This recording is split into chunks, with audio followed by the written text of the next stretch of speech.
हमसे किसी व्यूअर ने कमेंट बॉक्स में पूछा, क्या हमें पपीते के बीज खाने चाहिए या नहीं।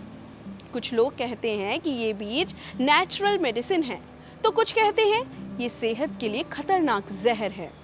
तो सच्चाई क्या है? क्या पपीते के बीज हमारी सेहत के रक्षक हैं या फिर दुश्मन? आज हम इस सवाल का जवाब ढूंढेंगे, साइंटिफिक रिसर्च, डॉक्टरों की राय और आयुर्वेद की नज़र से। जो जानकारी आज आप जानने वाले हैं वो शायद आपके किचन वेस्ट की सोच हमेशा के लिए बदल दे। नमस्कार, मैं कंचन भारद्वाज स्वागत करती हूँ आपका जीवन कोश में, जहाँ होती है आपकी हमारी सेहत की बात। क्या आपने कभी सोचा है कि पपीता तो हम बड़े शौक से खाते हैं और जिसके सेहत के लिए फायदे किसी से छुपे नहीं हैं, लेकिन इसके ये काले काले छोटे बीज, उनका क्या? इन्हें यूजुअली हम सीधा कचरे में फेंक देते हैं। लेकिन सवाल ये है, क्या हमसे कोई गलती हो रही है? क्या पपीते के बीज में कोई ऐसी दवाई छिपी है जिसे हम नजरअंदाज कर रहे हैं, या फिर ये बीज हमारी सेहत के लिए खतरा है? चलिए जानते हैं सच क्या है। दोस्तों, माना यह जाता है कि पपीते के बीजों में हैरान कर देने वाले पोषक तत्व मौजूद होते हैं। नजर डालते हैं कुछ स्टडीज पर। एक report journal of medicinal food 2013 में ये बताया गया है कि पपीते के बीज में फेनोलिक कंपाउंड्स, फ्लेवोनॉइड्स और एसेंशियल फैटी एसिड्स होते हैं जो एंटीऑक्सीडेंट और एंटी इन्फ्लेमेटरी गुणों से भरपूर हैं। इसके अलावा भी एक study African journal of health science में ये पाया गया है कि पपीते के बीज में एंटी पैरासिटिक गुण होते हैं जो पेट के कीड़ों, पैरासाइट्स को मारने में कारगर हैं। खासकर डेवलपिंग कंट्रीज में इसे नेचुरल डिवॉर्मिंग एजेंट माना जाता है। ये छोटे छोटे, अक्सर अनदेखे किए जाने वाले बीज ऐसे पावरफुल एंजाइम से भरपूर होते हैं जैसे कि पेपेन, जो हमारी डाइजेशन में मदद करता है। इसके अलावा इनमें ऐसे कंपाउंड्स भी होते हैं जिनमें एंटीबैक्टीरियल, एंटीवायरल और एंटी इन्फ्लेमेटरी प्रॉपर्टीज होती हैं। ये बीज लीवर डिटॉक्सिफिकेशन को सपोर्ट करते हैं, किडनी की हेल्थ को प्रमोट करते हैं और कुछ स्टडीज में तो इन्हें कैंसर प्रिवेंशन में भी पॉसिबल रोल निभाते हुए पाया गया है। हल्का कड़वा होने के बावजूद अगर आप पपीते के बीजों की थोड़ी सी मात्रा को अपनी डाइट में शामिल करते हैं तो ये आपकी ओवरऑल हेल्थ को बेहतर बना सकते हैं। लेकिन ध्यान देने वाली बात यह है कि ये इन बीजों में एक कंपाउंड होता है बेंजिल आइसोथायोसाइनेट, जो ज्यादा मात्रा में टॉक्सिक भी साबित हो सकता है। इससे लीवर और किडनी पर असर पड़ सकता है, खासकर अगर इसका लंबे समय तक और ज्यादा अमाउंट में सेवन किया जाए। अब बात करते हैं डॉक्टर्स की। All India institute of medical sciences यानी कि एम्स न्यू दिल्ली के एक डॉक्टर के अनुसार पपाया सीड्स में मेडिसिनल पोटेंशियल जरूर है, लेकिन ये कोई एवरीडे स्नैक नहीं है। थेरेप्यूटिक डोज और फूड डोज में फर्क होता है।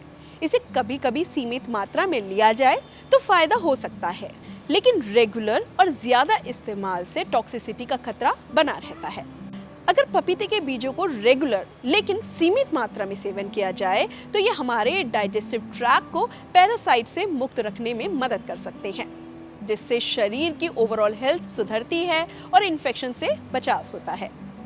पारंपरिक चिकित्सा में पपीते के बीजों का उपयोग इंटेस्टाइनल पैरासाइट्स को बाहर निकालने के लिए एक नेचुरल उपाय के रूप में किया जाता रहा है।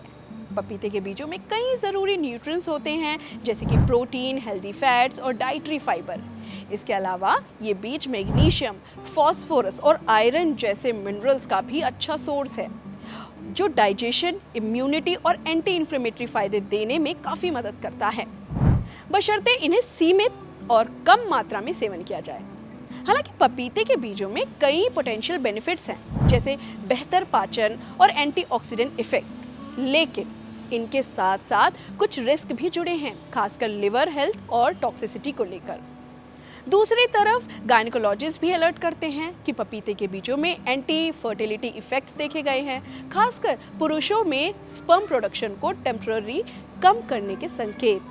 कुछ जानवरों पर हुए स्टडीज में ऐसे संकेत मिले हैं। हालांकि इंसानों पर पर्याप्त स्टडी नहीं है, लेकिन डॉक्टर्स की सलाह है कि प्रेगनेंसी प्लान कर रहे कपल्स को इससे दूरी बनाकर रखनी चाहिए। दोस्तों, यहाँ एक जरूरी बात हम आपसे करना चाहते हैं। कुछ व्यूअर्स को डाउट रहता है कि हम आपको गलत जानकारी देते हैं और अपने फैक्ट चेक नहीं करते।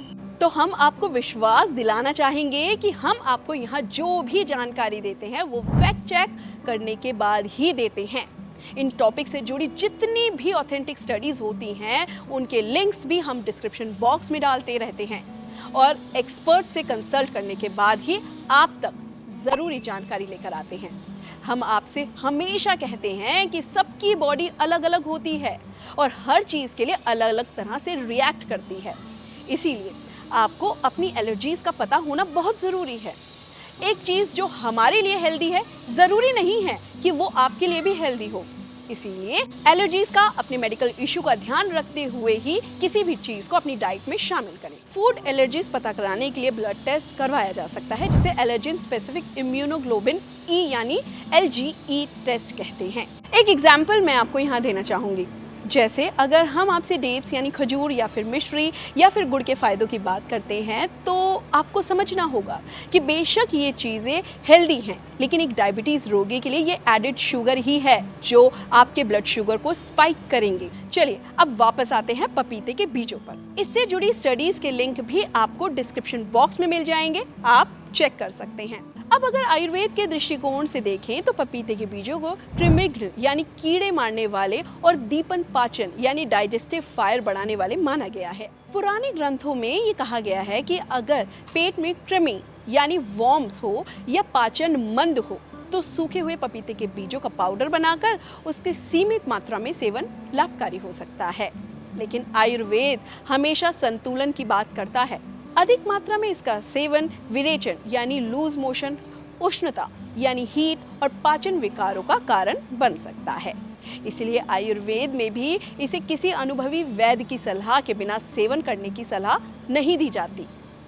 इनको लेने के तरीकों की बात करें तो उन्हें धोकर 2 से 3 दिन धूप में अच्छी तरह से सुखा लें। अब सूखे हुए बीजों को मिक्सी या ग्राइंडर में डाल के पाउडर बना लें। इस पाउडर को एक एयर टाइट कंटेनर में आप रख लें। ये पाउडर 3 से 4 हफ्तों तक सेफ रहता है। अब आप आधा टीस्पून इस पाउडर को सुबह खाली पेट 1 ग्लास वार्म वाटर के साथ लें।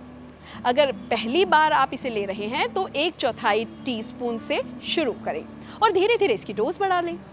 याद रहे टीस्पून ही इस्तेमाल करें, बड़ा चम्मच नहीं इस्तेमाल करें। आप इसे कंटिन्यू 15 दिन लें, उसके बाद हफ्ते भर का ब्रेक लें, फिर चाहें तो दोबारा कंटिन्यू कर सकते हैं।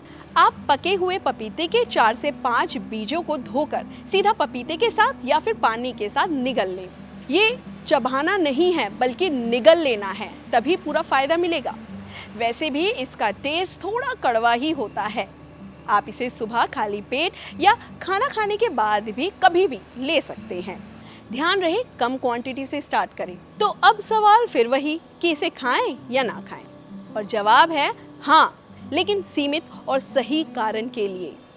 जैसे अगर आप फ्रीक्वेंटली पेट के कीड़े पाचन की समस्या से जूझते रहते हैं या फिर ओकेजनल बॉडी डिटॉक्स करना चाहते हैं तो सूखे हुए पपीते के बीज का छोटा टीस्पून हफ्ते में 2 से 3 बार लिया जा सकता है। 15 दिन लेने के बाद गैप लें और उसके बाद ज़रूरत लगने पर दोबारा शुरू करें।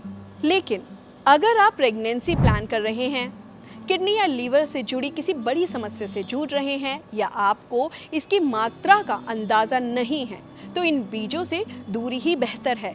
ज़रूरी है कि इन्हें बहुत कम मात्रा में और पूरी जानकारी के साथ ही सेवन किया जाए। तो दोस्तों, अगली बार जब आप पपीता खाएं उसके बीजों को एक बार ज़रूर देखें। कचरे में फेंकने से पहले सोचिए कि क्या आप इससे फ़ायदा उठा सकते हैं। और हम तो यही कहेंगे कि फल खाकर आप बीजों को कचरे में ना फेंकें, या तो इनका इस्तेमाल सेहत के लिए करें जैसे पपीते के बीज, खरबूजे के बीज, कद्दू के बीज वगैरह वगैरह, या कचरे में फेंकने से अच्छा है आप इनको मिट्टी में डाल दें जिससे इनसे नया पौधा बनने का चांस बढ़ जाए। पपीते के बीज की तरह ही एक और हेल्दी बीज है, लेकिन वो डाउटफुल बीज नहीं है, उसे खाने में ही फायदा है। अगर आप जानना चाहते हैं कि वो कौन सा बीज है तो इस वीडियो पर क्लिक करके पूरी जानकारी आप पा सकते हैं। अब मुझे दीजिए इजाज़त। नमस्कार।